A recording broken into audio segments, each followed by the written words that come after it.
बबली, हम हैं यहाँ बिनसर में और हमें जाना है यहाँ देवली के जंगल में। पर स्वीटी दीदी, यहाँ पर कोई खतरा तो नहीं होगा ना? देख, खतरा तो मोल लेना होगा और हमें सबसे पहले बस से यहाँ अट्टा चौक पहुँचना होगा। अट्टा चौक से दुमुक ग्राम की तरफ एक रास्ता कटता है। दुमुक गांव के रास्ते पे एक पगडंडी देवली जंगल की तरफ जाती है और हमारा टारगेट यहीं पर है।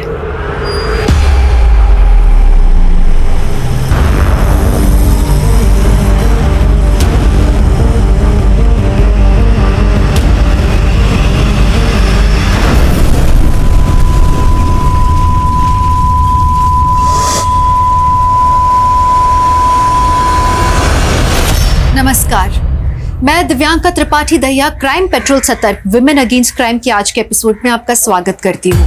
हमारे समाज में लड़कियों की परवरिश का तरीका हमेशा रूढ़िवादी रहा है। लड़कियों को कैसे उठना बैठना चाहिए, कैसे बोलना चाहिए, चोटी से लेके पहनावे तक हर बात पे लोगों की कोई ना कोई राय होती है। उनसे कहा जाता है कि तुम हमारी इज्जत हो। एक चूक और भारी कलंक। सोचो कितनी दहशत, कितना प्रेशर, कितनी डर की जिंदगी बिताती हैं ये लड़कियां। उनके जहन में बाहरी दुनिया के लिए ऐसा हवा बना दिया जाता है कि लड़कियां लड़ने की जगह डरने लगती हैं। स्वीटी और बबली की आपबीती एक डर से शुरू हुई थी, लेकिन अब उन्होंने लड़ने की ठान ली थी। पर उनकी लड़ाई थी क्या? इतनी छोटी उम्र में वो ऐसी जगह जाना चाह रही थी जो एंटी सोशल ग्रुप्स का गढ़ है। क्या उन्हें किसी मिशन के लिए तैयार किया गया था या किसी ने उनकी मासूमियत का गलत फायदा उठाया था? सारे सारे गा रे गा मा गा मा पा मा प मा प धा पा नी धा नी सा नी धा नी द पा धा पा। चलेगा ये शोर शराबा, सर फटता है हमारा, बंद कीजिए। अरे मालती, शोर शराबा नहीं है, ये रस है, संगीत का रस। लेकिन बंदर का जाने अदरक का स्वाद है। बस काहे बना रहे हैं इनको अपने जैसा? दूर रखिए इनको अपने संगीत और नाटक मंडली से। अरे मालती, अरे हम तो बहुत छोटे से कलाकार हैं, लेकिन देखना हमारी बिटिया बहुत बड़ी कलाकार बनेंगी। याद रखना, एक दिन टीवी में गाएंगी, टीवी में, और हम सबका नाम रोशन करेंगी। बस इन लोगों को ना कभी संगीत से दूर मत होने देना, चाहे कुछ भी हो जाए। चलो बेटा, सारे सारे गा रे गा मा गा। अरे हाँ दीदी, ये लो खाने का डब्बा। चल जल्दी। अरे रुको, ताला तो लगाने दो। हम कब तक आपका उंगली पकड़कर चलते रहेंगे? हम कुछ चले जाएंगे। इतनी बड़ी हो गई हो कि अब अपनी माँ का फिक्र करना भी बुरा लगता है। अगर आपको हमारी फिक्र होती ना माँ, तो हमें संगीत से दूर नहीं करती हैं। संगीत क्या, इन्होंने तो हमको पापा से भी दूर कर दिया है। चलो बबली।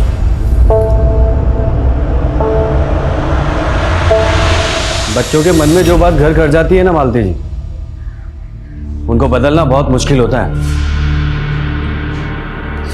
देखिए, आप हमारे घर के मामले में दखल अंदाजी मत कीजिए। हम तो सिर्फ इसलिए कह रहे थे कि हम भी एक पिता हैं, सोचा आपको सलाह दे दें। और ये रहा आपके दूध के पैकेट, आपका किराया कल हम आपको दे देंगे। सुनिए, चाय पियेंगे?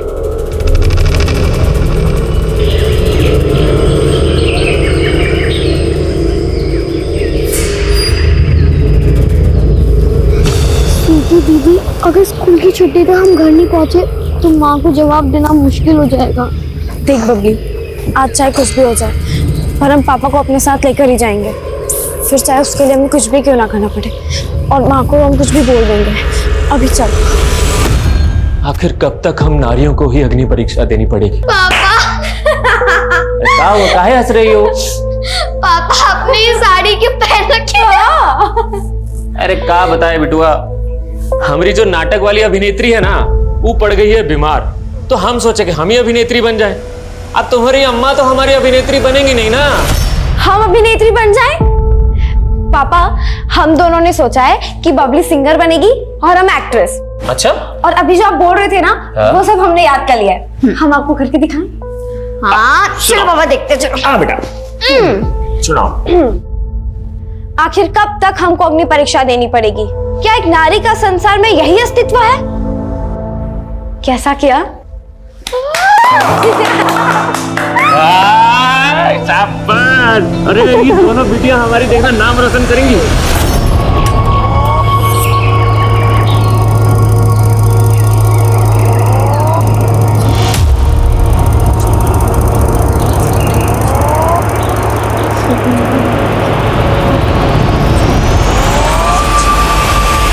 क्या हो रहा है यहाँ पे? बुरा मत मानिएगा मालती जी, पर आपने खुद ही अपने पैरों पे अपने हालात की कुल्हाड़ी दे मारी।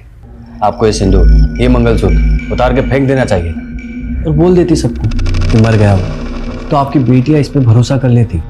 कुलदीप जी, आप हमारी दुविधा को नहीं समझ पाएंगे। लेकिन आपकी बेटियां जो समझ रही हैं वो बहुत हानिकारक है आपके लिए।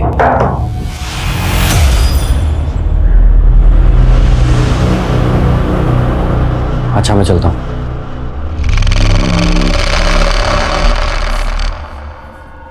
वो मालती जी, हम दीप्ति को स्कूल से घर ला रहे थे तो ये बोली बबली को किताब लौटाना है। वो चाची, आज बबली और स्वीटी दीदी स्कूल नहीं आए ना, तो सोचा ये किताब बबली को देते हुए चली जाती हूँ। ये क्या बोल रही हो दीप्ति? वो दोनों तो सुबह स्कूल के लिए निकले थे। नहीं चाची, वो दोनों तो स्कूल आए ही नहीं थे।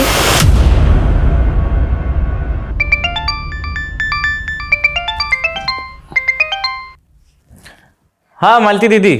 मधुकर, स्वीटी और बब्बी तुम्हारे यहाँ आए क्या? नहीं तो वो दोनों यहाँ पर नहीं आई। सुबह स्कूल के लिए निकले थे दोनों, लेकिन स्कूल पहुंचे नहीं और कहीं मिल भी नहीं रहे हैं। क्या? देखो हम लोग वहां पर अभी पहुंचते हैं, आप घबराइए नहीं।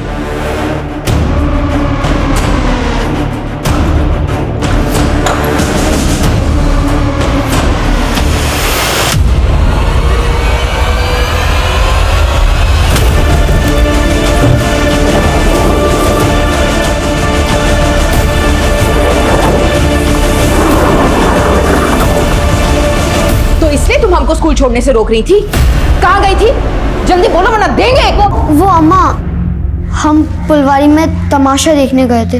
ये तमाशा का भूत नहीं उतरा अभी तक? हाँ, क्या मिल गए संगीत और तमाशा से तुमको और तुम्हारे पापा को? बस माँ, पापा को तो आप कोसिका ही नहीं। हमको पता है कि आपने पापा को कितना तकलीफ दिया है। शुक्र मनाइए वो राजेंद्र आपकी जमीन छीन नहीं रहा, दाम दे रहा है उसके। वैसे भी वो बंजर जमीन किस काम की? बंजर है तो क्या हुआ? पुश्तैनी जमीन है हमारी, और पुश्तैनी जमीन माँ के समान होती है। तो तुम क्या कहते हो कि हम अपनी माँ को बेच दें? दो बेटियों के बाप हैं आप, काहे खतरा मोल ले रहे हैं? अरे हम नहीं डरते किसी से। और एक बात बताओ, तुम उस राजेंद्र का काहे इतना पैरवी कर रही हो? रुको, हम देखते हैं कौन आ गया। अरे अरे अरे कौन? अरे मालती! अरे छोड़े! अरे मालती! अरे तुम लोग हमको कहाँ लेके जा रहे हो भाई? छोड़ो हमको!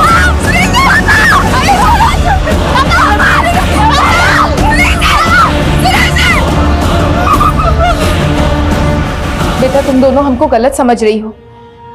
तुम्हारे पापा हमारी वजह से तुमसे दूर नहीं हुए। और अगर तुमको ऐसा लगता है कि हमने तुमको संगीत से दूर कर दिया है तो हम बदल जाते हैं। रुको रुको,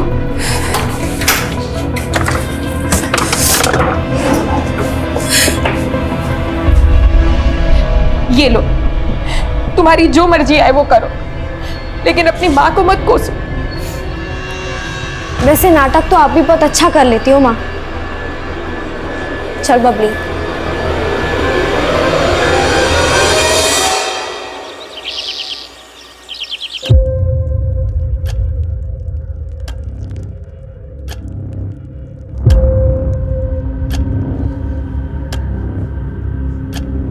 स्वीटी, बबली,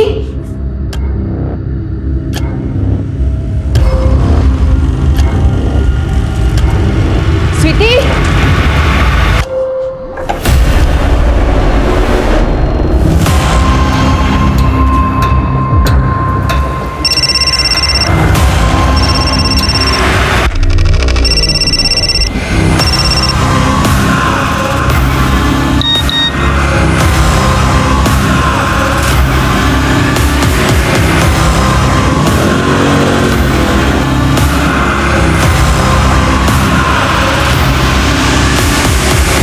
तो हमने देखा था उन्हें जब हम दुकान खोलते थे, यहीं से जा रही थी।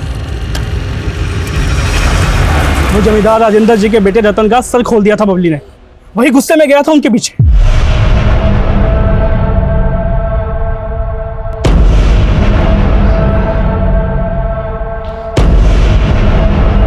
अरे वाह मालती, रात में हम तुम्हारा ही सपना देखे, पर जब नींद से जगे तो हमारी तो जल गई। अरे साला तुम वो किराएदार का खटिया पे। कमीने, हमारी बेटियां कहाँ है? बेटियां? तुम साला नौटंकी वाले, तुम्हारा हर दिन का नया नौटंकी होता है। तेरे बेटे ने उठाया ना हमारी बेटियों को, कहाँ है वो? बस देख, हमरे बेटे रतन को बीच में मत घसीट। चल जा, जा से। हम जानते तू बहुत ताकतवर हो। 1.5 साल पहले हमारे पति को भी उठवा लिया था तुमने, तब हम कुछ नहीं कर सके, लेकिन हमारी बेटी हमें लौटा दो। तुम जो कहोगे, तुम्हें जो चाहिए हम देने के लिए तैयार हैं। जो चाहिए देने के लिए तैयार हो। लौट, निकल, बच्चे लग गई की।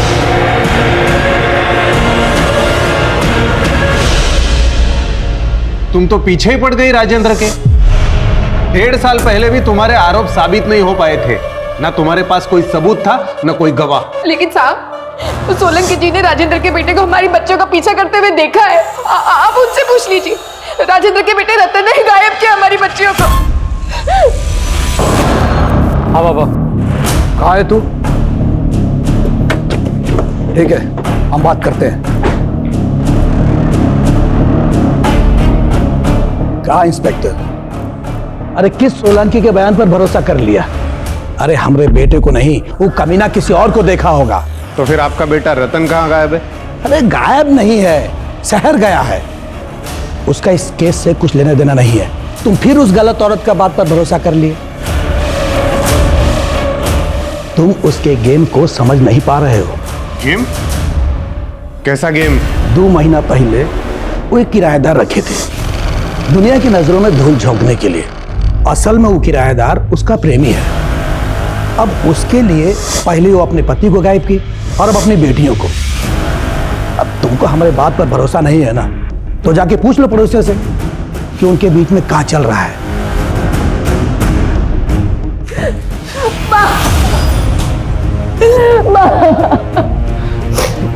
दीदी हिम्मत रखो दीदी, कल भी तो दोनों लौट कर आई थी ना, देखना आज भी लौट कर आ जाएंगे। तुम चिंता मत करो। हाँ मालती, भगवान पे भरोसा रख, दोनों बहनें जल्दी लौट आएंगी। हाँ बैठ बैठ, आ जा।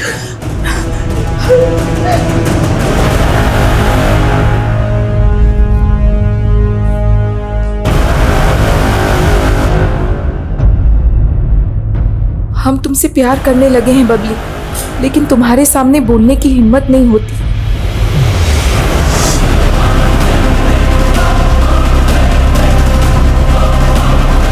यहाँ रुकना हमारी सारी प्लानिंग बर्बाद कर सकता है, इसलिए हमें रूट बदलना होगा। दीप्ति, तुम ये किताब देकर गई थी हमको, इसमें ये निकला है। क्या है ये?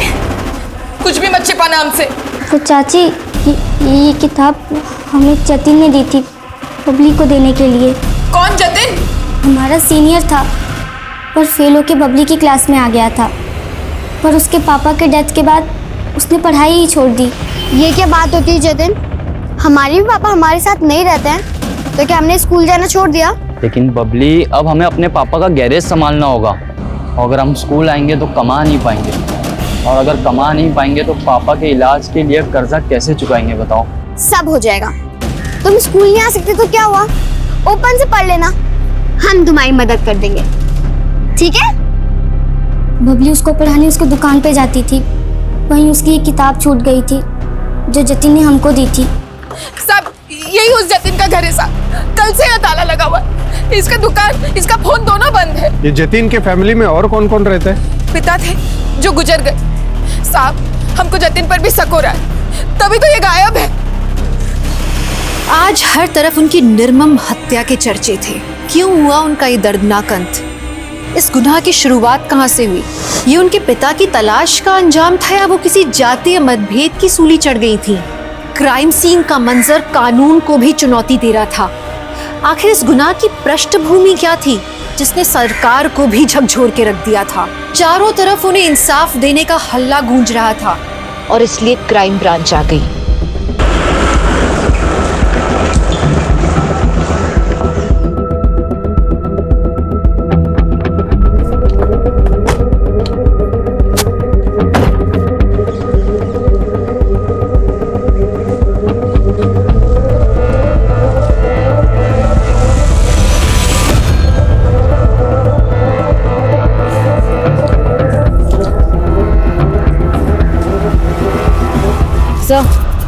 ये जमीन स्वीटी और बबली के पिता सुरेश के नाम है, जो 1.5 साल पहले सस्पिशियस सर्कमस्टांसेस में गायब हो गया था। सुरेश की पत्नी ने इल्जाम लगाया कि राजेंद्र ने सुरेश को अगवा करके ये जमीन अपने नाम करके उसे कहीं मार के फेंक दिया, लेकिन उसकी लाश अभी तक कहीं नहीं मिली। और इस बार भी उसने राजेंद्र और उसके बेटे रतन पर ही अपनी दोनों बेटियों के कत्ल का इल्जाम लगाया। किसी सोलंकी नाम के आदमी ने गवाही दी थी कि उसने रतन को इन दोनों लड़कियों के पीछे जाते देखा था, लेकिन लोकल पुलिस ने उसकी गवाही खारिज कर दी। तुमने तो बताया था उस समय तुमने चश्मा नहीं पहना था। हाँ सर। लोकल पुलिस मान रही थी कि वो रतन की बजाय कोई और भी हो सकता है, लेकिन रतन कहाँ गायब है ये अभी तक लोकल पुलिस पता नहीं लगा पाई, और ना ही उस जतिन को ढूंढ पाई है जिसका लव लेटर बबली की नोटबुक में मिला था। दोनों को ढूंढने में लग जाओ, तब तक मैं जरा इस राजेंद्र से मिलता हूँ।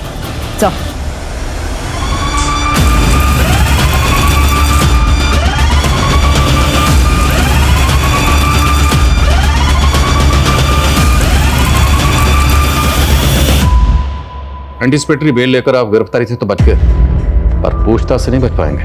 पूछिए जो भी पूछना है, ताकि सच्चाई बाहर निकले। हमको भी तो पता चले कि कौन कमीना हमको फंसाना चाहता है। अगर आप वाकई चाहते हैं कि सच्चाई बाहर निकले तो अपने बेटे को बाहर निकालिए। क्यों छुपा रखा उसे? छुपाया नहीं है साहब, उसको किसी ने गायब किया है केस को उलझाने के लिए। गायब तो 1.5 साल पहले बबली और स्वीटी के फादर सुरेश को भी किया गया था।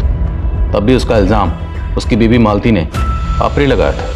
साहब तब भी वो झूठ बोली थी हमको फंसाने के लिए। साहब हमको पूरा यकीन है वो नीली कलर की गाड़ी इन्हीं की थी, यही उठाया था सुरेश जी को। इंस्पेक्टर, ये हमसे जमीन का पैसा एडवांस लेकर अपने पति को मना नहीं पाई और अब कुछ भी बक रही है। बक तुम रहे हो। एक मिनट, तुम तो बोल रही थी उन आदमियों के चेहरे ढके हुए थे इसलिए तुम चेहरे देख नहीं पाई। फिर वो राजेंद्र और उनका बेटा ही था, ये दावा तुम कैसे कर सकती हो? उस औरत को दुखियारी समझने का गलती मत कीजिए।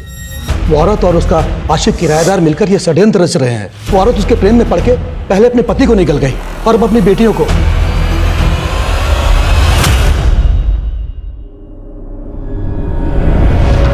अगर आपको हमारी फिक्र होती ना माँ, तो हमें संगीत से दूर नहीं करती हूँ। संगीत क्या, इन्होंने तो हमको पापा से भी दूर कर दिया है।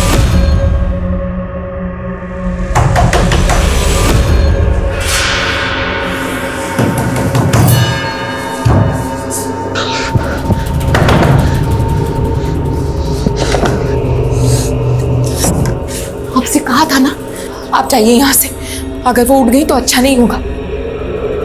जाइए, निकलिए यहाँ से, जाइए।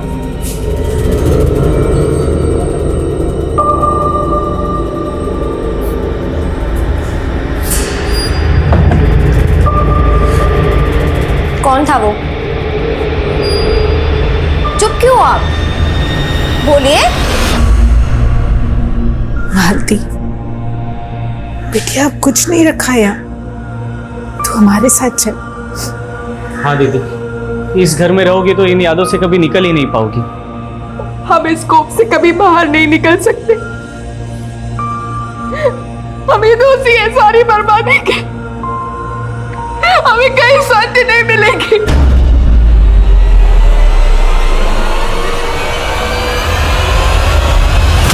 कि जतिन और रतन के सीडीआर देखकर तो नहीं लगता कि ये दोनों टच में होंगे। और लोकल पुलिस ने बताया कि स्वीटी और बबली के पास कोई फोन नहीं था। मैम, रतन का फोन बंद हुआ था नीमकना में, जबकि जतिन का फोन बंद हुआ था शिवपुरी में।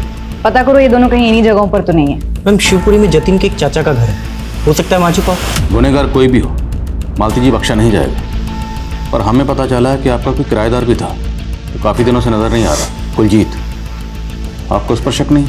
हमको सबसे पहले उसी पर शक हुआ साहब। स्वीटी और बबली जब गायब हुए तो उसके घर पर ताला था, वो हमारा फोन भी नहीं उठा रहा था। फिर बाद में हमको फोन कर कर ऐसा घुमा दिया उसने कि हम कुछ समझ ही नहीं पाए। अरे बबली और स्वीटी को ढूंढने में हम जी जान लगा देंगे मालती जी, आप बिल्कुल भी फिक्र मत कीजिए। और हमारा ऊपर तक पहचान है, डीआईजी साहब को भी फोन घुमा दिया है हमने। लेकिन आप है कहाँ? हम किसी काम से कानपुर आ गए थे, हम जल्दी आके मिलते हैं ना आपसे। उसके बाद से उसका कोई अता पता नहीं इंसान, उसका फोन भी बंद आ रहा है। अच्छा कुलजीत रहने वाला कहाँ का? आपने रेंट एग्रीमेंट तो बनाया होगा? हाँ हाँ साहब, उसका आईडी का फोटोकॉपी और एग्रीमेंट है हमारे पास।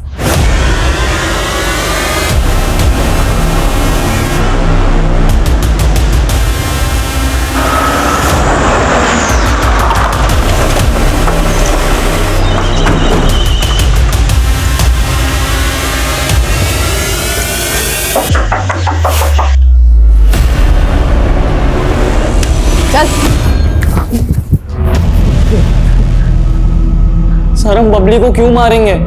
हम प्यार करते थे उससे, और स्वीटी के साथ भी हमारा कोई दुश्मन ही नहीं था। तुमने दीप्ति के हाथों बबली के लिए जो लव लेटर भेजा था, उसमें तुमने लिखा था कि वो तुमसे आकर मिले। क्या उस शाम को बबली तुमसे मिलने आई थी? हाँ सर, हम उसी दिन शाम में उससे मिले थे। हाय जतिन। हमने सोचा था शायद तुम नहीं क्यों आओगी। नहीं आएंगे हम? आखिर तुम्हें ओपन से पढ़ना है और हमें तुम्हें ट्यूशन भी तो देनी है। वो बबली, दीप्ति ने तुम्हें जो बुक दी थी उसमें हमारा नोट था, तुम्हें मिला? कैसा नोट? वो तुम घर जाके देख लेना। अच्छा ठीक है, हम घर जाके देख लेंगे। वो जतिन, हम कह रहे थे कि इस पेपर में एक वैन का नंबर है, पता करके बताओ ना कि ये वैन किसके नाम से रजिस्टर है।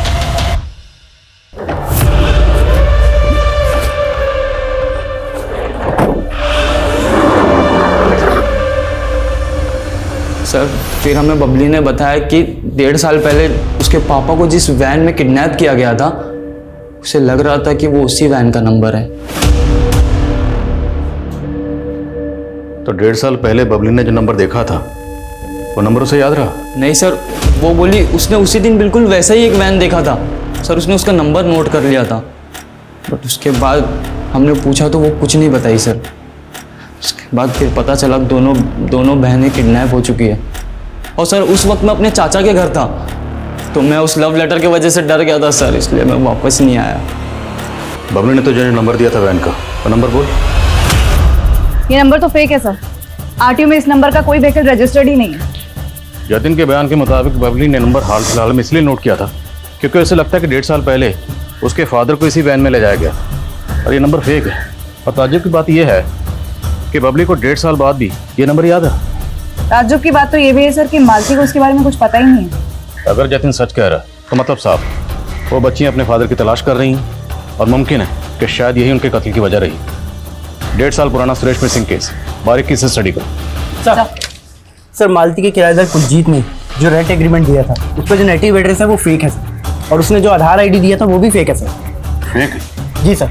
और सर हैरानी की बात तो ये है कि उसकी आधार आईडी पे जो नंबर है वो किसी कुलजीत नाम की औरत का आधार नंबर है। अब लोगों को काम पर लगाओ, पता लगाओ ये कुलजीत सिंह कौन है। सर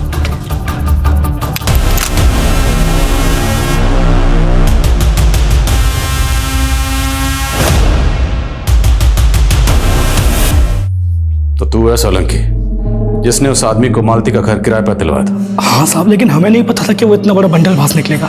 क्या मालूम तू भी उसकी बंडलबाजी में शामिल हो? नहीं नहीं साहब, हम तो सिर्फ मालती की मदद करना चाहते थे, लेकिन हम हैरान तो तब हुए जब उनकी बेटी अपना कमरा किराए पे देना ही नहीं चाहती थी। वहाँ उस कमरे से हमारे पापा की यादें जुड़ी हैं।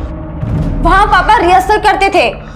हाँ माँ, उस कमरे में हम किसी को नहीं रहने देंगे। कमरा अगर किराए पर नहीं चढ़ाया ना तो घर का खर्चा चलाना मुश्किल हो जाएगा। माँ लेकिन हम कह रहे हैं वहाँ नहीं बस कुछ नहीं सुनना है हमको, चलो अंदर जाओ। साहब बच्चियां गुस्सेल जरूर थी, लेकिन बहुत मासूम थी। साहब वो रतन के बारे में तो मैंने तुमसे कुछ पूछा ही नहीं। रतन के खिलाफ बयान देने के लिए तुझे किसी ने पैसे दिए? नहीं नहीं साहब, ऐसी कोई बात नहीं है। हमारी आंखें जरूर कमजोर हैं, मगर उस दिन हमने रतन की आवाज़ अच्छे से सुनी थी। बहुत गंद बक रहा था बच्चियों के बारे में। हमने कुछ नहीं किया साहब, हमें छोड़ दो। सर कौन? सर वो ओरिजिनल कुलजीत जिसकी आईडी का इस्तेमाल उस किराएदार ने किया था, मैंने उसके बारे में पता लगाया सर। उस कुलजीत की 2 साल पहले डेथ हो चुकी है। मतलब उस किराएदार ने एक मरहूम औरत की आईडी का गलत इस्तेमाल किया रतन के लिए? नहीं सर, फिलहाल कुछ नहीं पता चला। पता लगाओ वो कहाँ है। राजेंद्र को लगता है कि उसके बेटे रतन को कहीं गायब किया गया है, पर पूरे चांसेस हैं कि इसने खुद ही अपने बेटे को कहीं गायब किया। सभी रिश्तेदारों और दोस्तों से पता करो, पता लगाओ रतन कहाँ है। सर, स्वीटी और बबली की पोस्टमार्टम रिपोर्ट, दोनों की रिपोर्ट में जमीन आसमान का फर्क है। स्वीटी की मौत सर पर चोट लगने से हुई और बबली की स्ट्रैंगुलेशन से। स्वीटी की मौत बबली की मौत से 24 घंटे पहले हो गई थी। बबली का गैंग रेप हुआ, लेकिन स्वीटी की रिपोर्ट रेप कंफर्म नहीं करती। पर हाँ सर, स्वीटी सेक्सुअली एक्टिव थी। ये कैसे मुमकिन है? दोनों बहनें एक साथ गायब हुई, एक साथ पेट पर लटकी हुई मिली, फिर दोनों की पोस्टमार्टम रिपोर्ट में इतना फर्क कैसे? और स्वीटी का सेक्सुअली एक्टिव होना, तो क्या स्वीटी की लाइफ में भी कोई लड़का था?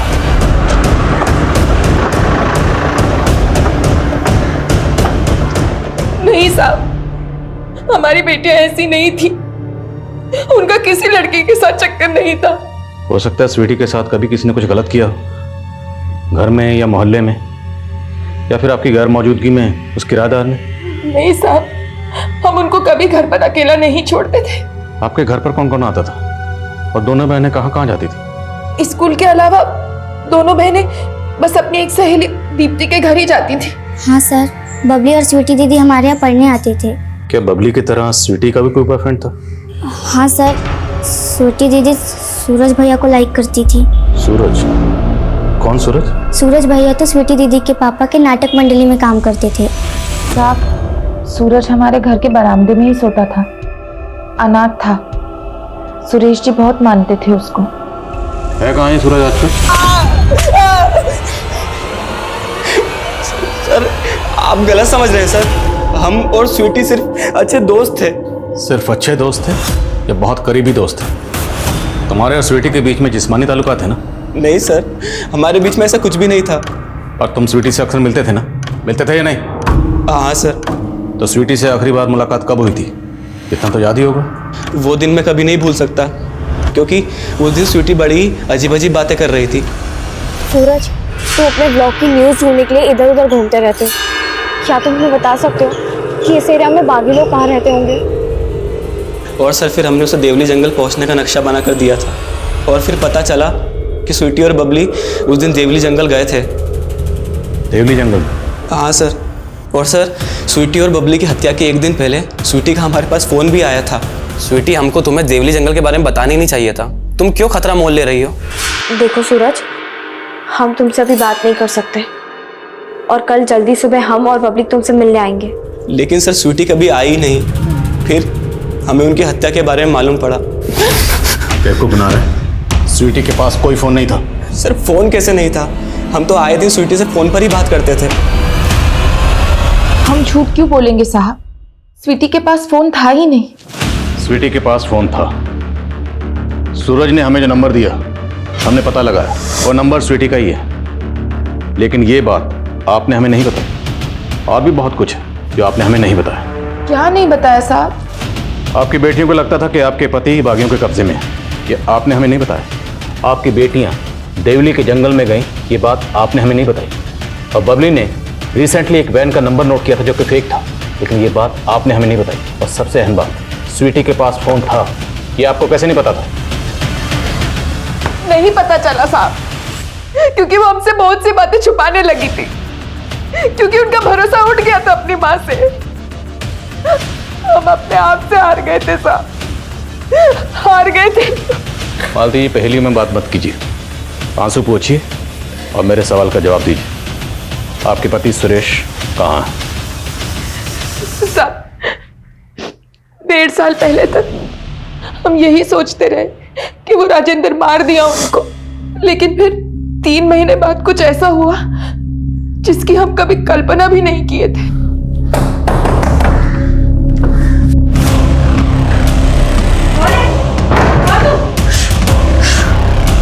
आप? बबली और स्वीटी कहाँ है? वो तो अपनी नानी के घर है। आप जिंदा हैं? हाँ, हम जिंदा हैं। वो राजेंद्र तो हमको मार नहीं दिया था, अरे हमसे हमारा पुश्तैनी जमीन तक हड़प लिया, हमसे जबरदस्ती कागज पे अंगूठा लगवा लिया। हमको मार नहीं वाला था, हम तो बस कैसे भी करके बच के भाग गए वहां से। लेकिन अब 3 महीने तक थे कहाँ? प्रतिशोध पाल रहे थे। हमको पता चला मालती कि हम अकेले नहीं हैं, हमारे जैसे और भी सैकड़ों लोग हैं जिनको ये राजेंद्र जैसे पूंजीवादी लोग कुचल देते हैं। लेकिन अब हम बदला लेंगे उनका, उन सब का बदला। हम नहीं चाहते थे कि उनका साया भी बबली और स्वीटी पर पड़े। नहीं मिलने दिया उनको हमने हमारी बच्चियों से। आपसे कहा था ना, यहाँ आना है तो बागियों का साथ छोड़ना होगा। हमको तुम्हारा प्रवचन नहीं सुना, हम अपनी बेटियों से मिलना है। हटो यहाँ। और मिलकर क्या कहेंगे उनको कि उनका बाप एक कलाकार से बागी बन गया। आप जाइए यहाँ से, अगर वो उड़ गई तो अच्छा नहीं होगा। जाइए, निकलिए यहाँ से, जाइए।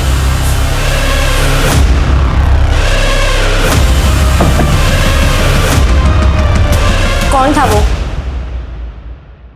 चुप क्यों आप? बोलिए। आप पापा को धोखा दे रहे हो। नहीं स्वीटी, वो कोई गैर मर्द नहीं था, तुम्हारे पापा ही थे। अगर वो हमारे पापा थे तो हमसे मिले बिना क्यों चले गए? क्योंकि अब हम उनसे कोई रिश्ता नहीं रख सकते, बागी बन चुके हैं वो। हम तो कठोर बनकर सुरेश जी से दूरी बना ली, लेकिन हमारी बेटियां ये दूरी बर्दाश्त नहीं कर पाई। वो तो हमको ही दोषी मानती रही, उनको उनके पापा से दूर कर दिए थे हम। लेकिन हम तो हैरान है ये जानकर कि वो दोनों खुद से अपने पापा की तलाश में बागियों के घर जाने का कोशिश की। अब सुरेश कहाँ है? हमको नहीं पता साहब, पिछले 3 महीने से हमने उनका शकल भी नहीं देखा।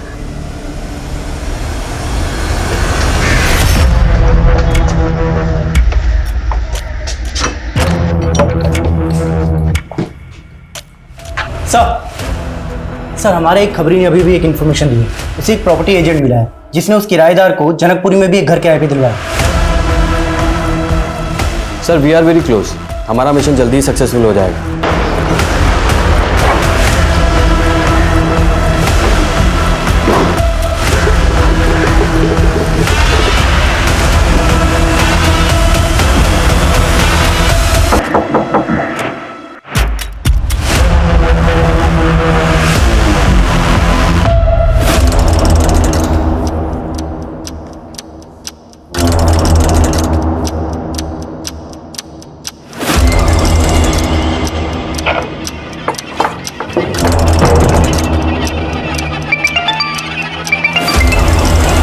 जैन सर। ओके सर, हो जा।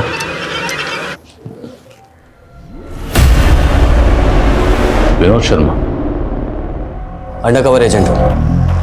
6 महीने पहले हमारे सीनियर ऑफिसर अमोद सिंह की कार ब्लास्ट में इस सुरेश का हाथ था।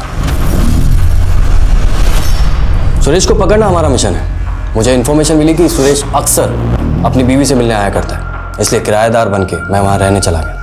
मैंने सोचा उसकी बीवी के जरिए सुरेश के बारे में इन्फॉर्मेशन निकालने की कोशिश करूं, लेकिन अचानक से उसकी बेटियां गायब हो गई। अगर मैं वहां रुकता तो लोकल पुलिस मुझे भी इन्वेस्टिगेट करती और ये मेरे मिशन के लिए सही नहीं था, इसलिए मुझे वहां से निकलना पड़ा।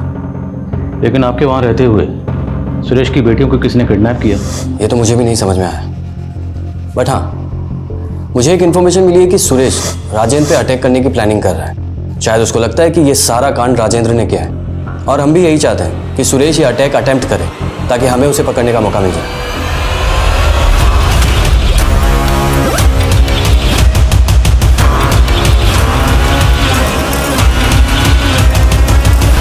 सर सर सर आपको कुछ गलत फहमी हुई है सर। नहीं सर, नहीं सर, हम ना ही उसका रेप किए ना ही उसे टांगे। सर तूने कुछ किया नहीं? नहीं किया सर। तो गायब क्यों हुआ था? बोल। सर वो पापा बोले कि हम गांव जाते तो अंदर हो जाते। क्या कहते सर, आप हमारा विश्वास कीजिए सर, हमने कुछ नहीं किया है। और सर उस दिन तो हमें वो लड़कियां भी नहीं मिली थी, वो हाथ से निकल गई थी सर।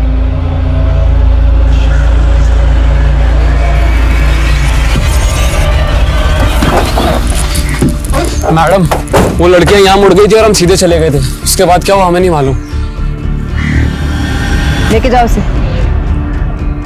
अगर ये लड़का सच बोल रहा है तो पता करो उस दिन वो दोनों बहनों को यहाँ किसी और ने देखा था क्या।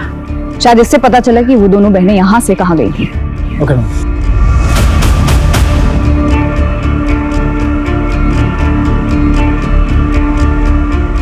स्वीटी और बबली की हत्या का मोटिव रखने वालों की संख्या तो बहुत थी, लेकिन इस केस पे विराम लग ही नहीं रहा था। वैसे रतन ने पुलिस को एक रास्ता दिखाया था जहां उसने स्वीटी और बबली को आखिरी बार देखा था, लेकिन कहीं ये रास्ता पुलिस को डेड एंड की तरफ तो नहीं ले जा रहा था। पुलिस अब तक सस्पेक्ट्स के चारों ओर फेरे लगा रही थी, लेकिन इस क्राइम का केंद्र ही नजर नहीं आ रहा था।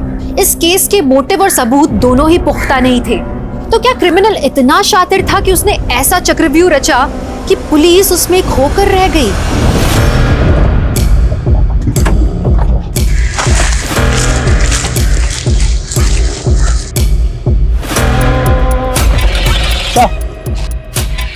उस तरफ एक स्ट्रक्चर है। चेक करो सब्जेक्ट।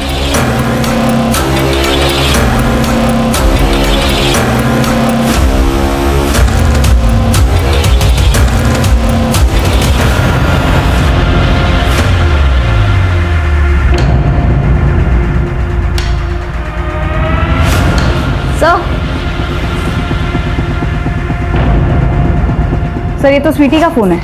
इस जगह का जो भी मालिक है हाजिर करो उसे। सर बोलो।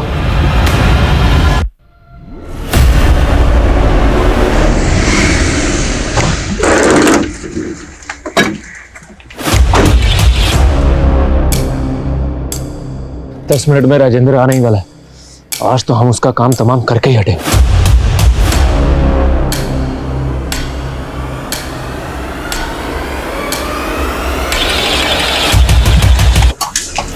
Crime branch.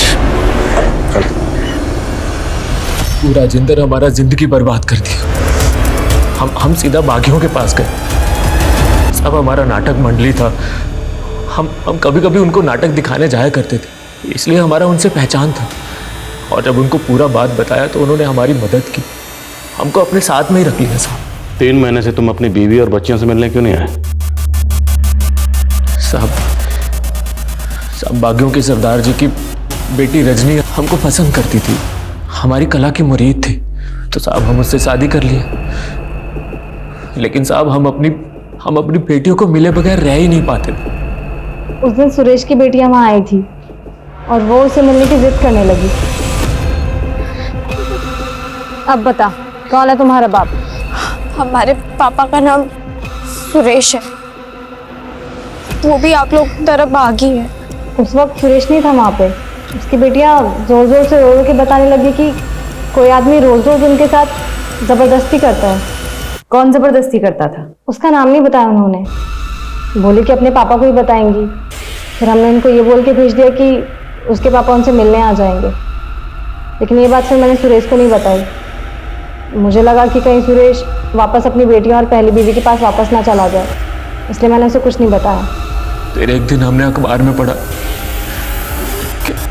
कि हमारी बेटियों को मार के टांग दिया गया है साहब। और आखिरकार रजनी ने हमको सब सच बताया कि हमारी बेटियां वहां आई थी मदद मांगने के लिए, लेकिन हम कुछ नहीं कर पाए साहब, हम कुछ नहीं कर पाए साहब। हमको तो लगता है कि राजेंद्र और उसका बेटा ही हमारी बेटियों का शोषण किया होगा। सबको पूरा यकीन है साहब कि उन दोनों ने हमारी बेटियों का कत्ल किया होगा साहब। उन दोनों ने नहीं मारा, बबली और स्वीटी के कातिल को ढूंढ लिया हमने। सर पूछताछ में पता चला था कि स्वीटी और बबली यहाँ कुएं के पास देखी गई थी हत्या वाले दिन। वो यहाँ से आया जाया करती थी। ये भी पता चला कि कुएं के मालिकों से उनका अक्सर झगड़ा होता था। वो अशुद्ध बिरादरी की लड़कियां आए दिन हमारे कुएं के सामने से गुजर के हमारे जमीन को अशुद्ध कर देती थी। और साहब उस दिन तो हद ही हो गया। हमारा ही कुआं मिला तुम्हें, पूरा शुद्ध कर दिया। आखिर समझ के क्या रखा है तुमने हमको? हम भी इंसान हैं। हम सोचे उनकी लाश वहां मिलेगी तो राजेंद्र और उसका बेटा रतन ही फंसे। तुम दोनों का सिर्फ इतना मकसद नहीं था। स्वीटी के मोबाइल में हमें एक वीडियो मिला। वो वीडियो किसके कहने पर बना? वो वीडियो किसके कहने पर बनाया?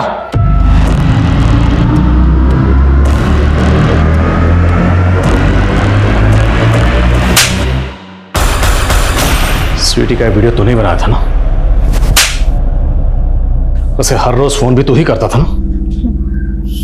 सुरेश जीजा गायब हो जाने के बाद राजेंद्र के डर से दीदी दोनों बहनों को हमारे यहाँ छोड़ दी थी।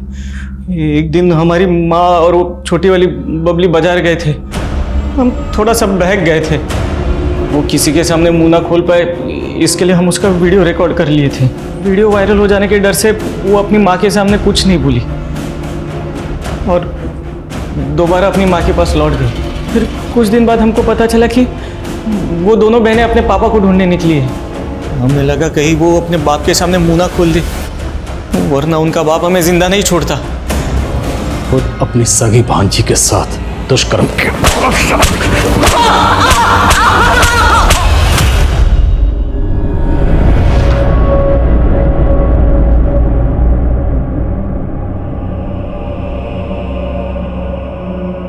मालती और सुरेश की दूरी ने उनकी बेटियों को उनसे इतना दूर कर दिया जहां से वापस आने की कोई गुंजाइश नहीं थी। मालती अपने आप को जिंदगी भर कोसेगी कि उसकी परवरिश में ऐसी क्या कमी रह गई थी कि उसकी बेटियों ने अपनी आपबीती का जिक्र तक नहीं किया उससे। और सुरेश को हमेशा इस बात का पश्चाताप होगा कि वो अपनी बेटियों के साथ क्यों नहीं था जब उनका मामा उनके साथ ज्यादतियां कर रहा था। हम अक्सर अपने बच्चों को बाहरी दुनिया से सतर्क रहने के लिए कहते हैं, लेकिन कभी अपनों पर ध्यान नहीं देते, अपनों पर शक नहीं करते। एक अच्छी परवरिश कभी बेटे और बेटी में फर्क नहीं करती। आज एक बहुत बड़ा वर्ग है जो अपनी बेटियों को पढ़ा रहा है, बढ़ा रहा है। बहुत जरूरी कि हम अपने बेटों को भी समझाएं, उन्हें सिखाएं कि लड़कियों की इज्जत बहुत जरूरी है। तभी जाकर मधुकर जैसी मानसिकताएं हमारे समाज से हटेंगी। अरे ये क्या ताका झाकी चल रही है? चलिए बाहर, बाहर चलिए। अरे साहब आएंगे तो भड़केंगे। भैया वो अंदर ही तो बैठे, बात करने दीजिए। अरे अंदर नहीं है, चलो बोला। चक्कर काट रहे, हमारा काम नहीं हो रहा है। अरे वो सरकारी बाबू है, कोई तुम्हारे नौकर है? हमें कुछ नहीं सुनना, हम बात करेंगे। देखते हैं तुम्हारा काम कैसे होता है।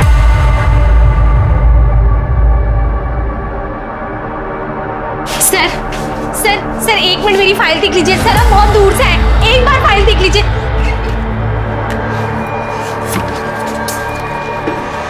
एक बार साहब ये मोबाइल में देखो कितनी सुंदर सुंदर लड़कियों की तस्वीर है, ये देखो। सर प्लीज सर एक बार मेरी बात सुन लीजिए। सर तू अंदर कैसे आ गई? चल बाहर।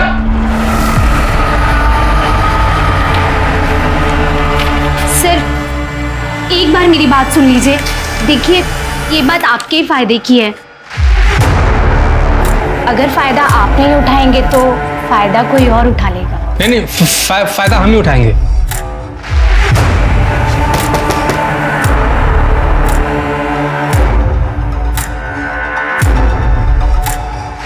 साहब को अच्छे से खुश कर देना। अंदर किसी को आने मत देना।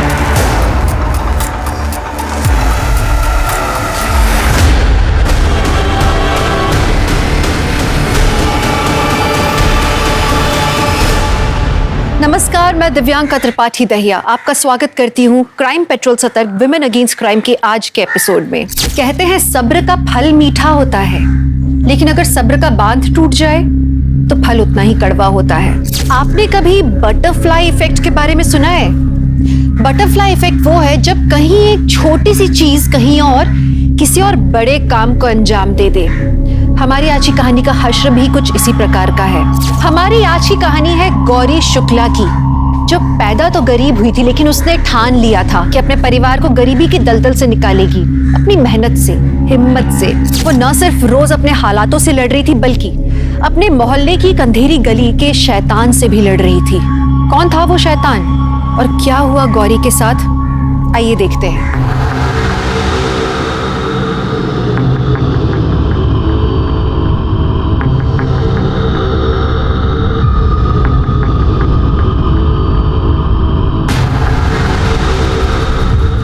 इतने लेटर्स लिख दिए, इतने बार ऑफिस जाकर आ गए, फिर भी म्युनिसिपल पार्टी से ना एक भी स्ट्रीट लाइट नहीं लगवाएगी यहाँ पे। अरे तो उनको कौन सा रोज हमारी तरह आना जाना पड़ता है अंधेरे में? अरे प्रिया तू जल्दी चलेगी। आ तो रही हो। लाइट है ना वो भी खत्म हो जाएगी। एक ना एक दिन तो हमारे हाथ में आ जाओगी, है कि नहीं बबलू? क्या मतलब है? क्या हाँ नुकसान हो जाता है? ओ चाचा आपसे नहीं होता क्या नुकसान? क्यों छोटी सी बात के लिए लड़े जा रहे हो? छोटी सी बात? बहुत बड़े आदमी लगते हो। 1200 रुपए का नुकसान तुमको छोटी सी बात लग रहा है? अरे क्या हो गया है? किस बात का हंगामा हो रहा है? क्या हुआ? अरे मैडम देखो ना आपके पापा कैसे हंगामा मचाए हुए हैं। इतने काम में थोड़ी बहुत टूट फूट हो जाती है। अरे बिटिया पूरा टाइल्स का डब्बा गिरा के तोड़ दिया। हाँ तो हो जाता है ना। अरे हो जाता है? ऐसे कैसे हो जाता है? पता है कितनी मेहनत करनी पड़ती है एक एक रुपए के लिए। एक तो इतनी दूर काम पे जाना पड़ता है, रोज रात को अंधेरी सड़क से वापस आना पड़ता है घर। एक तो नुकसान कर दिया और ये अकड़ किस बात की? हाँ मैडम हमसे कोई ऊंची आवाज में बात करे हमको बिल्कुल अच्छा नहीं लगता। एक तो 8 दिन के काम को 10 दिन लगाती हो, ऊपर से नुकसान। और तेवर देखो। पापा रुक जाओ, देखो ऐसा है, आप लोग जा सकते हैं, हमें आपसे कोई काम नहीं करवाना। क्या? पर काम तो अभी बाकी है। वो हम देख लेंगे, हो जाएगा। और हमारी दिहाड़ी? और जो टाइल्स तोड़ी उसका हर्जाना। मैडम सही नहीं कर रही हो, मैं आपको बता रहा हूँ। अगर हमें बीच काम से निकाला ना तो किसी और को काम नहीं करने देंगे यहाँ। बिल्कुल नहीं करने देंगे। क्यों नहीं करने दोगे? गुंडे हो गया कहीं के? एक तो नुकसान किया, दिहाड़ी चाहिए ना। रुको, ये लो पकड़ो 500। निकलो यहाँ से, निकलो, हमें आपसे कोई काम नहीं कराना। जा सकते हैं आप लोग। चलिए पापा, चलिए आप जाइए, चलिए। माँ, माँ आ गई मैं, कहाँ हो? भैया आ रहे हैं। काहे चिल्ला रही हो? लो पानी पियो। पानी वानी छोड़ो, पहले आप बताओ आपने इन्हें बाहर क्यों जाने दिया? क्यों? पता है ना इन्हें हार्ट का प्रॉब्लम है। अरे कोई प्रॉब्लम नहीं है, पूरे गांव के सामने ना सीना फुलाए घूमते हैं। अब पता है क्या कहते हैं? बता दे। का बता दे? कहते हैं कि हमारी हिम्मत दुगनी हो गई है जब से हमारी लड़की हमसे ज्यादा कमाने लगी है। क्या पापा, आप भी? क्या जरूरत है सबको बताने की? काहे ना बताएं, बोलो। 20 साल से चपरासी की नौकरी कर रहे हैं। हाँ, हमारी तनख्वाह कितनी है? 12,000 रुपए, और तुम्हारी 15,000 रुपए। अब सब ठीक हो जाएगा। हमारी बेटी जो है ना, ये हमारा सहारा है, हमारी हिम्मत, हमारा गर्व। एकदम सही कह रहे हैं आप। अब आप दोनों मुझे रुलाओ दोगे। माँ मुझे बहुत भूख लग गई है। हाँ खाना बन गया, जा जल्दी से हाथ मुंह धो ले, हम लगाते हैं खाना। ठीक है, चलो। सोहन, सुमन आ जाओ, कहाँ हो? खाना खाते। ए सोहम, आज से तू मेरी इज्जत किया कर, मुझे चिढ़ाया मत कर, समझा? क्यों? किस खुशी में? मैं तुझसे ज्यादा कमाने वाली हूँ, इसलिए। जैसे दीदी पापा से ज्यादा कमाती है। आई बड़ी छिपकली, तुझे कौन काम देगा बे? अरे क्यों नहीं देगा? अरे आजकल बिटिया लोग ही तो देश दुनिया चला रही हैं। समझा? आज से तू मुझे सुमन जी बुलाया कर। अब खाना खा।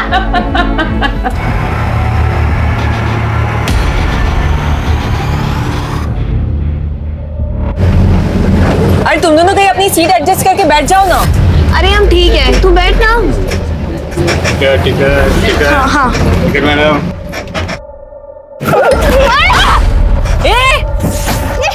पागल है क्या? अब क्या कूद जाओगे हमारे ऊपर? सॉरी मैडम जी, ब्रेकर आ गया था, मैंने जानबूझ के नहीं किया है। ब्रेकर था? गौरी छोड़ ना यार, छोड़ तू। वैसे गौरी मैडम को गुस्सा बहुत आता है। इस आदमी को ना एक दिन पुलिस स्टेशन में दे देंगे हम। हाँ दे देंगे, अभी शांत हो जाते।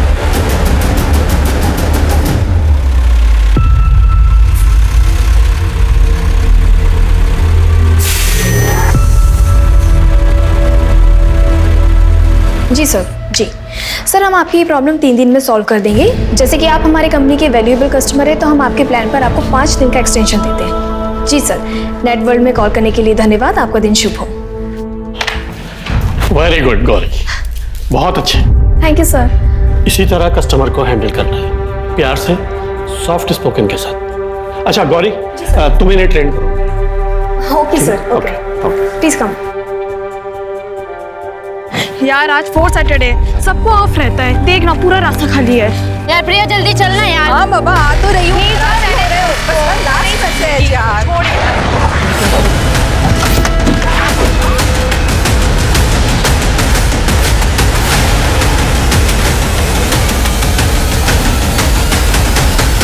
मोहन काका, मोहन काका, मोहन काका, काका। क्या हुआ नीरजा? काका वो गौरी को उठा के ले गए काली गाड़ी में। किस तरफ? वो उस गली से उठा के ले गए। रमेश तू एक काम कर, तू जल्दी से पुलिस को फोन लगा। जी जी। बेटा तू गौरी के घर जा और सब कुछ उनको बता, जल्दी जा। गाड़ी निकालो, चलो जल्दी।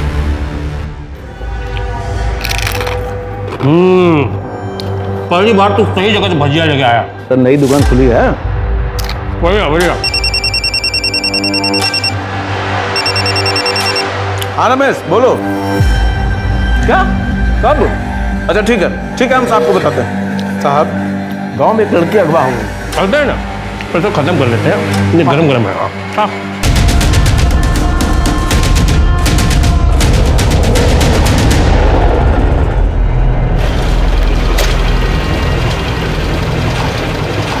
लगता है बहुत दूर निकल गए हैं।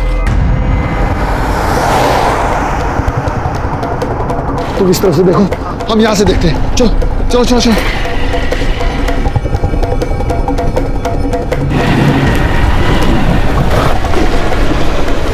यहाँ से तो रास्ता बंद है, लगता है भाग गए। चलो वापस।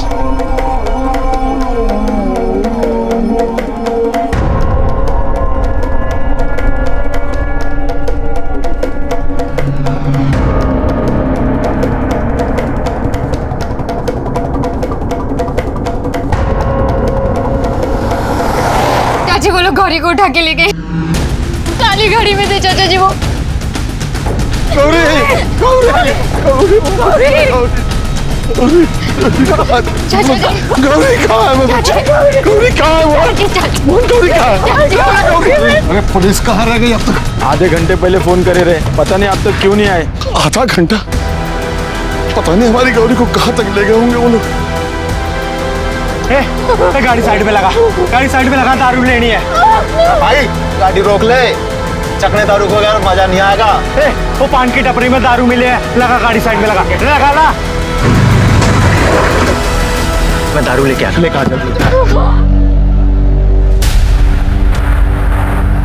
4 ठर्रा निकाल।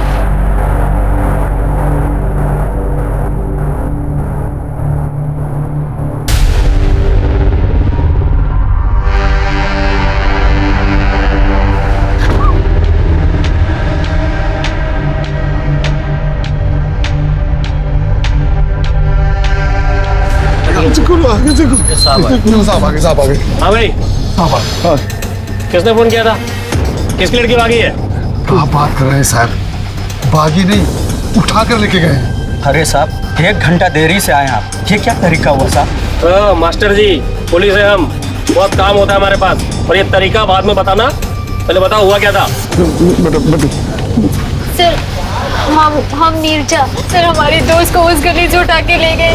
अब हम लोग वहीं से रोज गुजरते थे, वो लोग रोज हमें छेड़ते थे सर। तुम 3 थे ना, तो बचा नहीं सकते तुझसे? और वो दूसरी लड़की कहाँ है? क्या नाम है उसका? प्रिया कहाँ है वो? साहब वो मेरी बेटी है साहब, वो डर गई है, घर में रो रही है। साहब ये सब बात में पूछ लेना साहब, पहले हमारी बेटी को बचाओ साहब, पहले हमारी लड़की को बचा लो, वो लोग उसके साथ पता नहीं क्या कर रहे होंगे साहब। ठीक है, जाते हैं। क्या है कि स्कूटर में तेल थोड़ा कम है, अब टिकरी बॉर्डर तक कैसे पीछा कर पाएंगे? कोई गाड़ी वाड़ी है आपके पास? अरे साहब क्या मजाक कर रहे हैं? अरे कुछ तो इंसानियत रखिए, लड़की को बचा लीजिए साहब, जल्दी जाइए।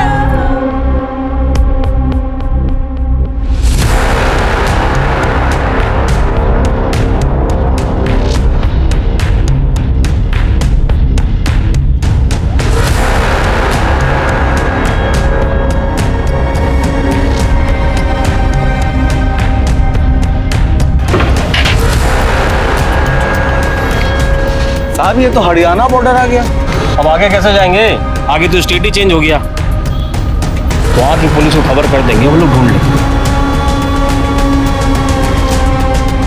सब कुछ तो देखिए। अरे चाचा हरियाणा है, स्टेट चेंज हो गया, हमारा एरिया खत्म हो गया। चलो। पुलिस नहीं ढूंढेगी तो कौन ढूंढेगा हमारी बेटी को? ओ चाचा सच सच बताओ, लड़की किसके साथ भागी है? क्या करे साहब, हमारी कोई ऐसी नहीं है। देखो कल सुबह लड़की का डिटेल और फोटो लेके थाने आए ना, हम लोग कार्रवाई करेंगे। हटा जा। चाची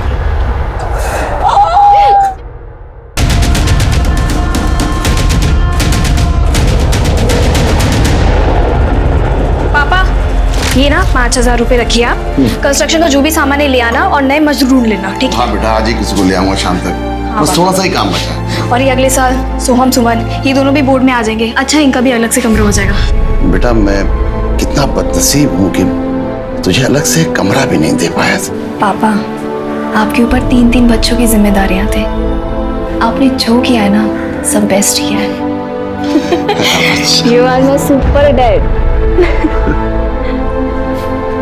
बड़ा प्यार हो रहा है बाप बेटी में। ये ले तेरा टिफिन। भिंडी बनाई है ना? अरे हाँ बाबा भिंडी बनाई है। जो तू कहती है वही तो बनाती हूँ रोज। चलो ठीक है, ध्यान रखना अपनी आप दोनों। बेटा। हाँ हाँ, बाय बाय।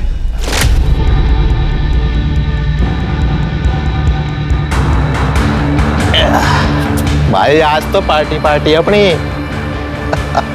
अरे भाई अब तो सेकंड राउंड का मूड बन गया। मैडम जी सेकंड।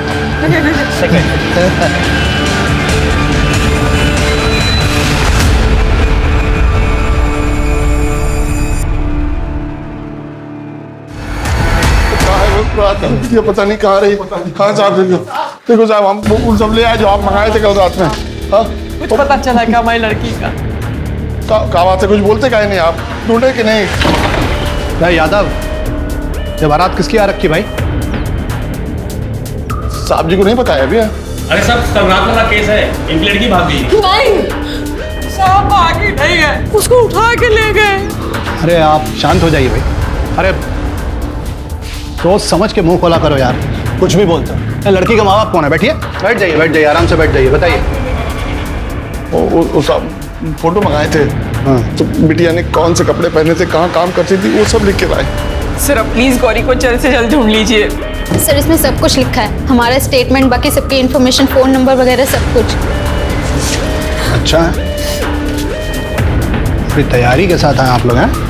हाँ हाँ, वाह भाई वाह, क्या बात है। साहू जी सर। इसको कहते हैं राइटिंग, ध्यान से देखो इसे। और ही राइटिंग है, समझ में नहीं आता कि डॉक्टर ने लिखा है कि तुमने लिखा भाई। वैसे शुक्ला जी आप चिंता मत कीजिए, ये फाइल हमारे पास छोड़ दीजिए, ठीक है? हम पड़ताल करेंगे, आपकी लड़की को ढूंढ के निकालेंगे फटाफट, और आप लोगों को इन्फॉर्म करेंगे जल्दी से, ठीक है? नंबर है हमारे पास, जाइए आप लोग। और यादव, वो जो लड़की का फोटो है तुम दूसरे पुलिस चौकी में सर्कुलेट करवाओ। हो जाएगा साहब, हो जाएगा। साहब जल्दी ढूंढो, पता नहीं कहाँ होगी, खाना खाए कि नहीं खाए। अरे जाइए आप लोग, साहब बोल दिए ना, जाइए।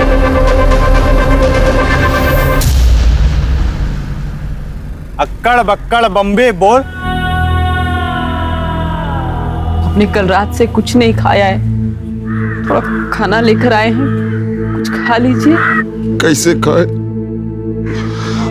पता नहीं, हमारी बच्ची को कुछ खाना नसीब हुआ है कि नहीं।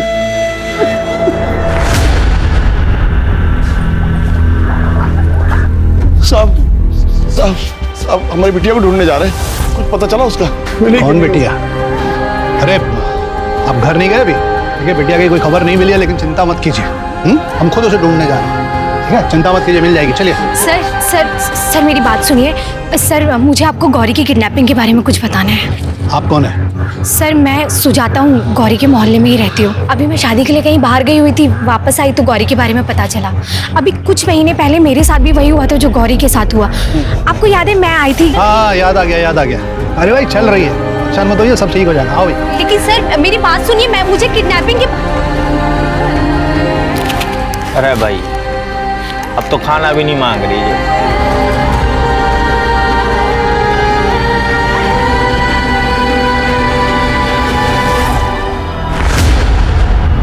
पुलिस प्रशासन, पुलिस प्रशासन।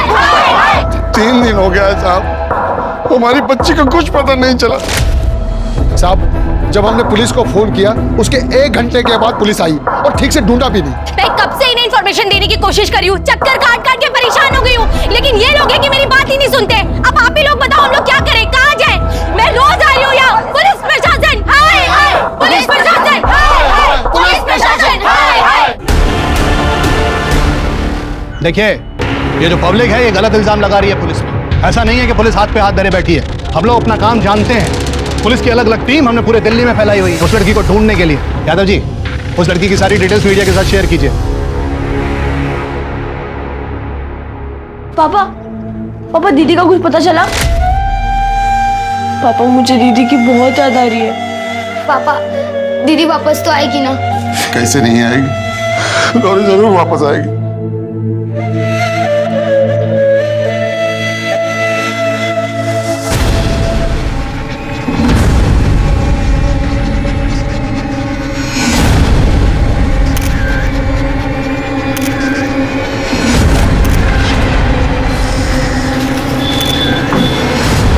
सर लड़की के साथ रेप हुआ है। बॉडी पे एक भी कपड़ा नहीं था और बॉडी की हालत ऐसी है कि मुझसे बताया नहीं जाएगा।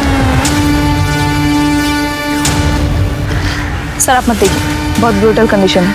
क्यों ना देखो?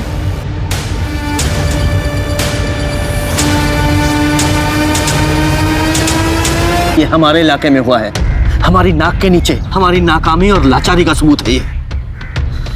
सर आई एग्री, इतना ब्रूटल रेप और मर्डर मैंने भी कभी नहीं देखा। और ये आखिरी होना चाहिए। इस बच्ची के कपड़े, चप्पल, कोई पर्स, कोई मोबाइल, आईडी, कोई एविडेंस कुछ मिला? नहीं सर, पर्स, मोबाइल या कोई भी आईडी प्रूफ कुछ नहीं मिला। लेकिन सर यहाँ ये देखिए, ये बोतल के टुकड़े, लगता है इसी से सिर पे वार किया गया था। इसके टुकड़ों पे खून के धब्बे भी हैं। पूजा, बॉडी की हर एंगल से फोटो लो और यहाँ की मिट्टियों को भी फॉरेंसिक के लिए भेजो। अगर उन दरिंदों का एक भी क्लू यहाँ है वो मुझे चाहिए। बॉडी को पोस्टमार्टम के लिए भेजो। सर।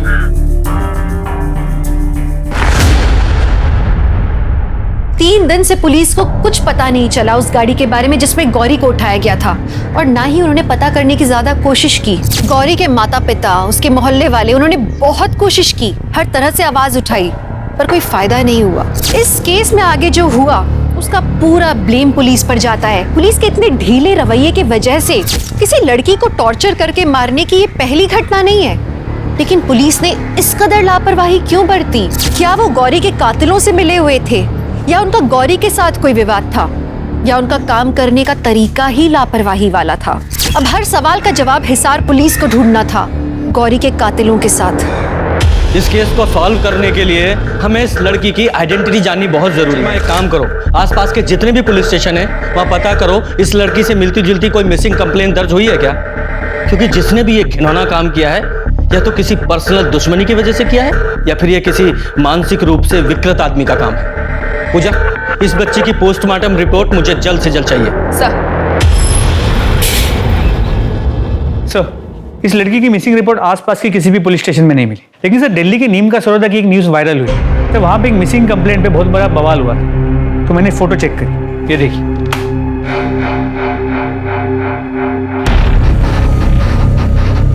लड़की तो सेम ही लग रही है, लेकिन दरिंदों ने इसकी शक्ल इस तरह से बिगाड़ दी है कि अब इसकी पहचान तो इसके माँ बाप ही कर सकते हैं। भगवान न करे किसी भी माँ बाप को अपनी बच्ची को इस हाल में देखना पड़े। नहीं, ये वो लड़की नहीं लग रही है मुझे। लेकिन फिर भी हमें शिनाख्त कराने के लिए गौरी की फैमिली की डिटेल्स चाहिए, प्लीज।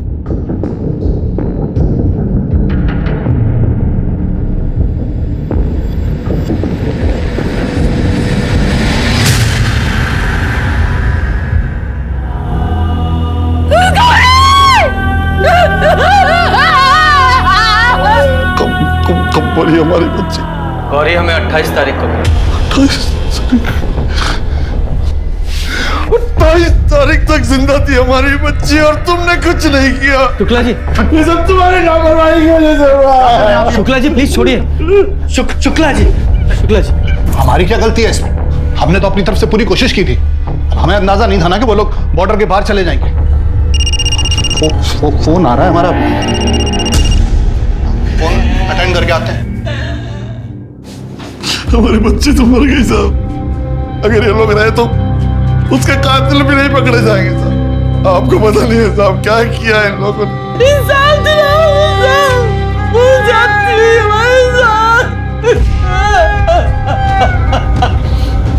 शुक्ला जी, आप चिंता मत कीजिए।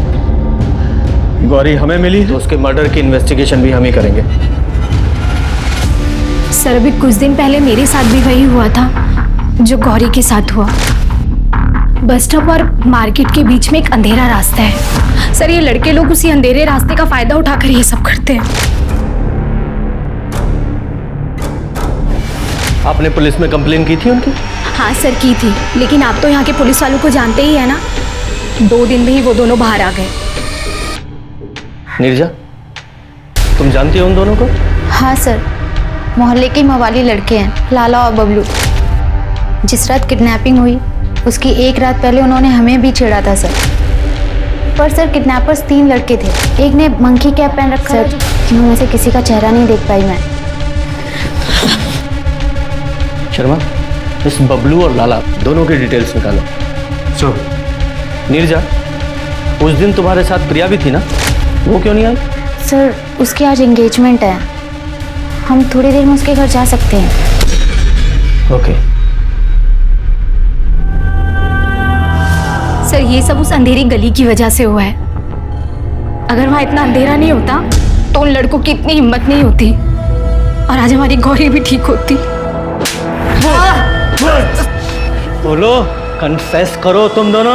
गौरी को उठाया था ना तुमने, उसे मार डाला। अरे एक मिनट, क्या चल क्या रहा है ये सब? कि मेरे थाने में ये सब नहीं चलेगा। तुम्हारे थाने में कुछ चलता ही कहाँ है? अगर तुम्हारे थाने में कुछ चलता तो गौरी मरती नहीं, आज जिंदा होती। एक मिनट, उस लड़की के मरने का दुख मुझे भी है, लेकिन इस तरीके से मेरे इलाके के अच्छे लोगों को, अच्छे नागरिकों को बेवजह परेशान नहीं कर सकते तुम। और इतना तो पता ही होगा कि जब तक इनके खिलाफ कोई सबूत ना मिले तो इन्हें अरेस्ट नहीं कर सकते। लेकिन पूछताछ तो कर सकता हूं ना। बोलो, 24 की रात को कहां थे तुम दोनों? साहब हम अपने घर पे ही थे। और तू? सर मैं भी अपने ही घर पे था। ठीक है, अभी तो तुम बच के जा रहे हो, लेकिन ज्यादा दिन तुम्हें बाहर नहीं रहने दूंगा। देखता हूं मैं भी।